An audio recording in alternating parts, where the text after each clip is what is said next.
Hello, good morning friends. I am Mantu Kumar, your geography teacher from HJS Motiari, and today here I will teach about the topic of structure of the atmosphere. Two remaining topic of the stratosphere. Who second topic is stratosphere. So let us start. What is stratosphere? It is the topic of our structure of the atmosphere whose surrounding in our earth surface, जो हमारे earth surface के चारों ओर पाया जाता है. तो first topic के बारे में, ट्रोपोस्फेयर के बारे में, दैट व्हाट इज ट्रोपोस्फेयर, क्या है इसके बारे में यहाँ हम लोगों ने जाना था. देन इसके बाद में आपका आता है stratosphere, mesosphere, thermosphere and exosphere. जो इस चारों जो है इस लेक्चर में, इस वीडियो में हम लोग पढ़ लेंगे. क्या है तो इसका एटमोस्फेयर का जो लेयर है कंबाइंड रूप से आपका एक टॉपिक है, ये इन हो जाएगा. उसके बाद नेक्स्ट टॉपिक है आपका वेदर एंड क्लाइमेट, उसको नेक्स्ट टॉपिक में देखा जाएगा. अभी इसको स्टार्ट करेंगे. सेकेंड टॉपिक स्ट्रेटोस्फेयर, जो कहाँ पे पाया जाता है. स्ट्रेटोस्फेयर यहाँ पे सेकेंड में लिया है. स्ट्रेटोस्फेयर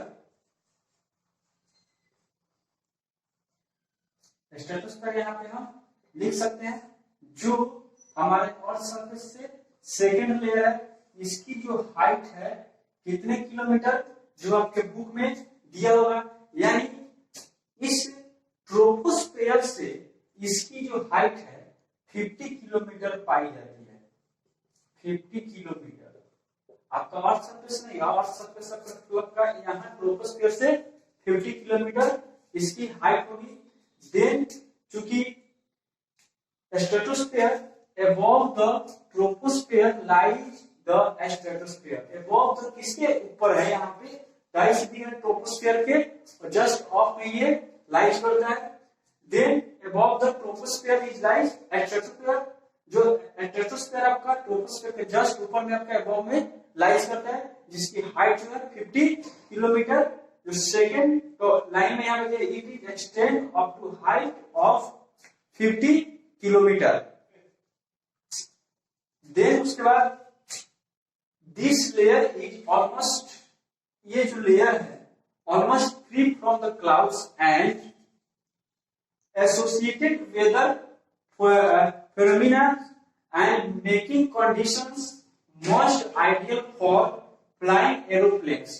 अब चूंकि यहाँ पे एटमोस्फेयर जो एयर का जो लेयर है, यहाँ पे डेंसिटी काफी कम पाया जाता है. यहाँ पे एयर का डेंस अधिक पाया जाता है.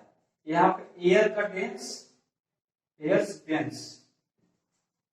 पे घनत्व काफी रहता है, जिसके कारण हेवी रहता है, जिसके कारण नीचे बहुत सारी गैस जो है यहीं पे आपके ट्रोपोस्फेयर में पाए जाते हैं. स्ट्रेटोस्फेयर में आपका क्योंकि यहाँ पे थिन लेयर होता है एयर का, इतनी इसके मुताबिक यहाँ पे कम डेंसिटी पाए जाते हैं, जिस कारण यहाँ पे मौसम साफ सुथरा रहता है. जितने भी बादल वगैरह रहते हैं सब आपके यहाँ पे पाए जाते हैं.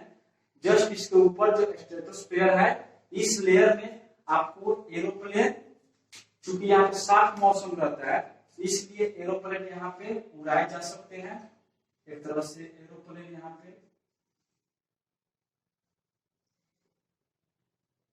यहाँ पे उड़ाए जा सकते हैं.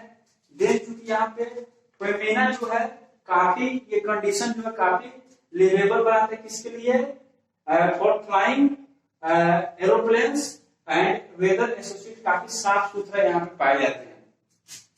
It's containing a layer of the ozone gas. Ozone का जो लेयर पाया जाता है, ओजोन जो प्रोटेक्ट करती है सन द्वारा, जो अल्ट्रावायलेट रेज आते हैं उसके द्वारा, उस रे को हमको प्रोटेक्ट करती है. तो ओजोन लेयर कहाँ पे पाया जाएगा? ओजोन लेयर इसी स्ट्रेटोस्फेयर में पाया जाता है. देन उसके बाद है ozone observe the ultraviolet radiation from the sun. अब अल्ट्रावायलेट जो किरण जो सन द्वारा आता है वो इसको क्या करती है, ऑब्जर्व करती है अल्ट्रावायलेट रेज. तब वो यहाँ पे ये हम लोग के और सरफेस पे प्रकाश आता है नॉर्मल सा. ओजोन लेयर इसको क्या करती है, ऑब्जर्व कर लेती है. एक और मोस्टली पर 16 सितंबर ओजोन लेयर डे मनाया जाता है.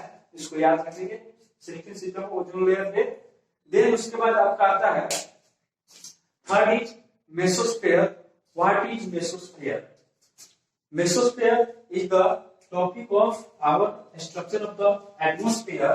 वो topic is third topic who is here now.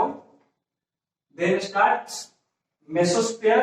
What is mesosphere? चूंकि यहाँ पे फर्स्ट इसमें लिखते हैं मेसोस्फेयर, क्योंकि थर्ड है यहाँ पे मेसोस्फेयर थर्ड टॉपिक है। इसकी जो हाइट जो होगी हमारे अर्थ सरफेस से 80 किलोमीटर, 80 किलोमीटर इसकी हाइट। स्ट्रेटोस्फेयर से इसकी हाइट मेसोस्फेयर की 80 किलोमीटर की इसकी हाइट पाई जाती है। यहाँ पे दिया हुआ है this is the third layer of the atmosphere. ये भी कोई बताने की बात नहीं हो, वन सेकेंड एंड थर्ड। तो यहाँ पे थर्ड लेयर यहाँ पे ऑटोमेटिक सीरियल वाइज चल रहा है। तो this is the third layer of the atmosphere. Atmosphere का थर्ड लेयर है कौन सा? मेसोस्फेयर, जो बीच में पाया जिसे मेसोस्फेयर कहा जाता है। It is the lies above the stratosphere. ये भी कोई कहने की बात नहीं है, लाइज अप टू स्ट्रेटोस्फेयर के ऊपर में पाया जाता है। It is extend up to the height of 80 kilometre. कितनी? 80 किलोमीटर की हाइट में ये एक्सटेंड करता है। Meteorites burn off in this layers on the entering from the space. और स्पेस से मेट्रोइड जितने भी आते हैं, जैसे जिसको टूटता हुआ तारा कहा जाता है, या खुले आकाश में रात के समय में कुछ दूर तक जलते हुए जो मेट्रोइड्स हैं वो जल के और बुझ जाते हैं। तो वो मेट्रोइड्स किस लेवल पाया जाता है? मेट्रोइड्स इसी मेसोस्फीयर में पाए जाते हैं।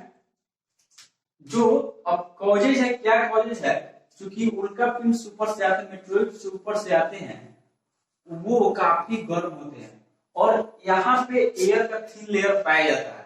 तो इस एयर के संपर्क में आते ही क्या तो हवा के घर्षण द्वारा उसमें आग लग जाती है, जिसके कारण वो जल करके क्या हो जाता है, यहीं पे वो नष्ट हो जाता है। तो मेट्रोइड्स कहाँ पाया जाएगा आपका? मेसोस्फीयर में। M for mesosphere, M for meteoroids, यानी उल्का पिंड जो होता है जिसको जलता हुआ तारा कहा जाता है, उसको एक मेसोस्फीयर में पाया जाता है। तो आपका इतना ही इसमें। एक और इसमें है ऊपर में क्या होता है, हाइट पे, क्योंकि इसके ऊपर वाले नीचे वाले में तापमान कम रहता है और ऊपर वाले नीचे वाला तापमान में इसका बढ़ता है, ठीक है। हाइट के अनुसार इसमें क्या, इसमें हाइट के अनुसार ऊपर जैसे बढ़ेंगे टेम्परेचर क्या होगा, -100 डिग्री सेल्सियस तक पाया जाता है यहाँ पे। इसको इतना ध्यान रखेंगे। देन उसके बाद है फोर्थ इज थर्मोस्फेयर। थर्मोस्फेयर यहाँ पे फोर्थ लिखते हैं।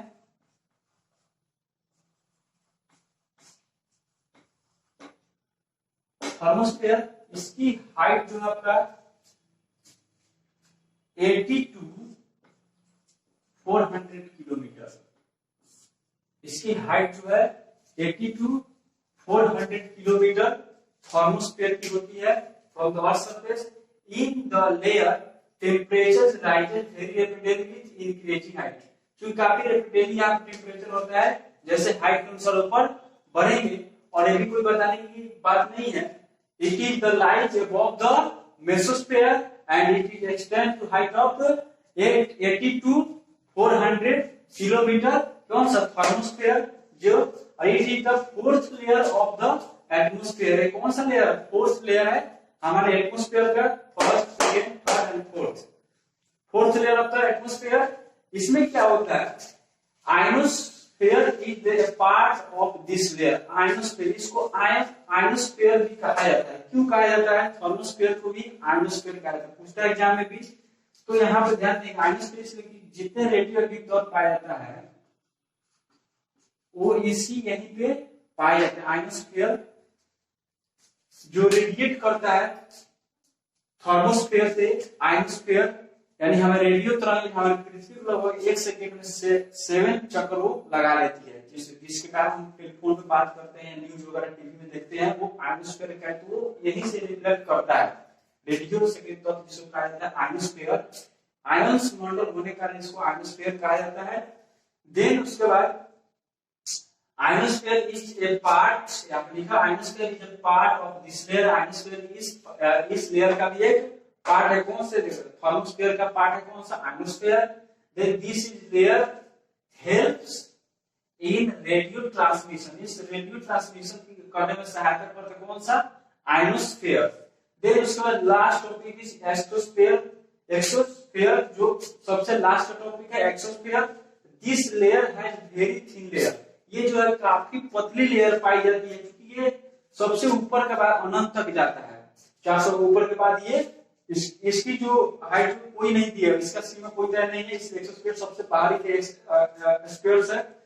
This layer has very thin layer. काफी पतला लेयर पाया जाता है. देन लाइट गैसेस, यहाँ पर हल्की गैसेस पाई जाती है. कौन कौन सा? Like helium, hydrogen float into the from space here.